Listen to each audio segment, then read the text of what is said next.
Hi friends, welcome to my channel Salma ఇంటి రుచులు. నా ఛానల్ని కొత్తగా చూస్తున్నవారు లైక్ అండ్ సబ్స్క్రైబ్ చేసుకోండి. ఈ వీడియోలో నేను ఒక మంచి రెసిపీతో మీ ముందర అనేది వచ్చేసినానండి.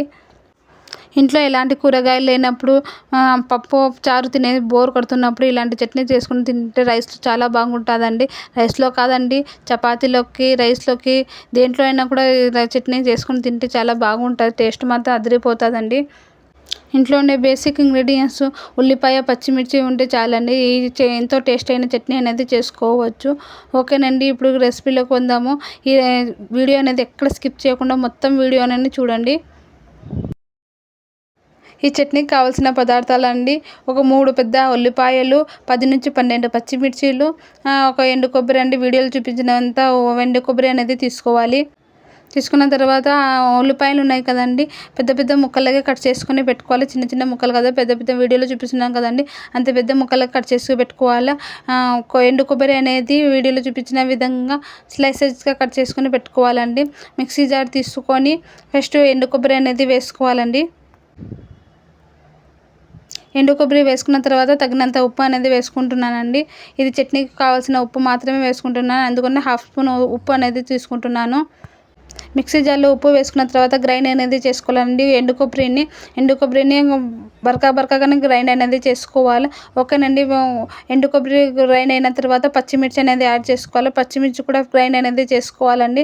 నెక్స్ట్ ఆనియన్స్, ఉల్లిపాయలు అనేది వేసుకోవాలండి. ఉల్లిపాయలు కూడా చూడండి, కచ్చపచ్చగానే గ్రైండ్ అనేది చేసుకోవాలి. ఫుల్ మ్యాష్ అనేది చేసుకోకూడదండి.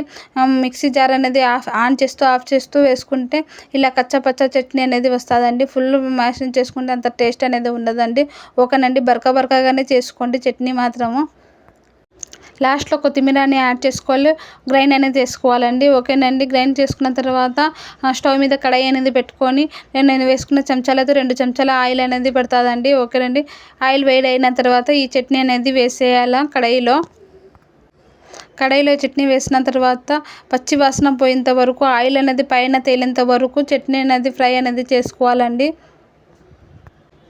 మీడియం ఫ్లేమ్ మీదనే పెట్టుకోండి చట్నీ అనేది ఫ్రై అనేది చేసుకోవాలండి. మధ్యలో కలుపుకుంటూ ఆయిల్ అనేది పైన వచ్చేంత వరకు ఫ్రై అనేది చేసుకోవాలండి. పచ్చి వాసన కంప్లీట్గా పోయేంత వరకు చట్నీ అనేది ఫ్రై అనేది చేసుకోవాలి. 5 to 7 minutes అనేది పడుతుందండి. ఓకేనండి, ఆయిల్ అనేది పైనకి వచ్చేస్తుంది కదండి. నేను 3 గుడ్లు అనేది తీసుకుంటున్నాను. డైరెక్ట్ కడాయిలో గుడ్లు అనేది పగలగొట్టకూడదండి, అందులో బ్యాక్టీరియా ఉంటుంది. అందుకోసం ఒక బౌల్లో గుడ్లని పగలగొట్టుకొని దూరంగా గుడ్లు అనేది వేసుకోవాలండి. దగ్గర వేసుకోకుండా దూరంగా గుడ్లని వేసుకోవాలి.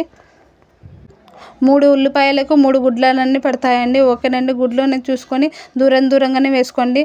వేస్తేనే కదపకూడదండి. కొంచెంసేపు ఒక 2 minutes అనేది కుక్ అవ్వాలి. గుడ్లు అనేది 2 minutes కుక్ అయిన తర్వాత మెల్లగా కలుపుకోవాలండి. ఓకేనండి, గుడ్లు వేసుకున్న తర్వాత ఫ్లేమ్ అనేది లో ఫ్లేమ్లో మీద పెట్టేయండి, ఎందుకంటే మాడిపోతాయి కదండి. అందుకోసం ఫ్లేమ్ అనేది లో ఫ్లేమ్ మీద పెట్టుకొని కలుపుకుంటూ ఉండండి, లేకపోతే తొందరగా మాడిపోతుందండి చట్నీ అనేది. ఓకేనండి, అదొకటి గుర్తు పెట్టుకొని కలుపుకుంటూ ఉండాలండి. ఇప్పుడు చట్నీ అనేది దగ్గరకు వచ్చేసింది కదండి. గుడ్లు అనేది కుక్ అవ్వడానికి కూడా 5 to 7 minutes అనేది పడుతుందండి. చూసుకొని కుక్ అనేది చేసుకోవాలి, లేకపోతే నీసు వాసన అనేది వచ్చేస్తుంది. ఆయిల్ అనేది పైన వచ్చేంత వరకు ఫ్రై అనేది చేసుకోవాలి. చూడండి, కలర్ కూడా చేంజ్ అయిపోయింది కదండి, ఆయిల్ కూడా పైకి వచ్చేస్తుంది.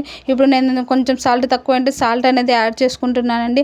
సాల్ట్ యాడ్ చేసిన తర్వాత ఒకసారి బాగా కలుపుకొని కొత్తిమీరతో సర్వింగ్ అనేది తీసుకోవచ్చు. ఎంతో టేస్ట్ అయిన కోడిగుడ్లు పచ్చిమిర్చి చట్నీ అనేది రెడీ అయిపోయిందండి. ఈ చట్నీ అనేది రైస్లోకి, చపాతీలోకి, రోటీలోకి, దేంట్లో అయినా చాలా చక్కగా ఉంటుందండి. ఒకసారి మీరు కూడా ట్రై చేయండి.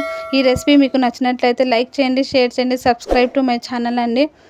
ఓకేనండి, బాయ్.